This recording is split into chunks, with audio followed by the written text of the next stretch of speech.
Hero Daggubati రానా ఇంట్లో విషాదం నెలకొంది. ఆయన అమ్మమ్మ రాజేశ్వరి తిరిగి రాని లోకాలకు వెళ్ళింది. దీంతో రానాతో పాటు రానా తండ్రి సురేష్ బాబు ఆమె అంత్యక్రియలకు హాజరయ్యారు. ఆమెతో తమ అనుబంధాన్ని గుర్తు చేసుకుని ఎమోషనల్ అయ్యారు.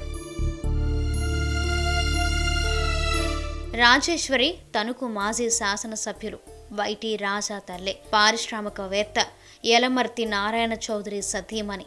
ఈమె కూతురుతోనే సురేష్ బాబుకు వివాహం జరిగింది. ఇక రానాకు అమ్మమ్మ రాజేశ్వరి అంటే ఎంతో అభిమానం, ప్రేమ. దీంతో ఆమె మరణాన్ని జీర్ణించుకోలేకపోయిన రానా తనకు కన్నీళ్లతో వీడ్కోలు పలికాడు. అంతిమయాత్రలో పాల్గొన్నాడు.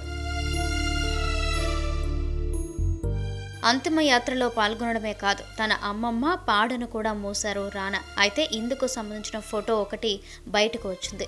ఇప్పుడు ఆ ఫోటో కాస్త నెట్టింట వైరల్ అవుతూనే రానా ఫ్యాన్స్ను ఎమోషనల్ అయ్యేలా చేస్తోంది.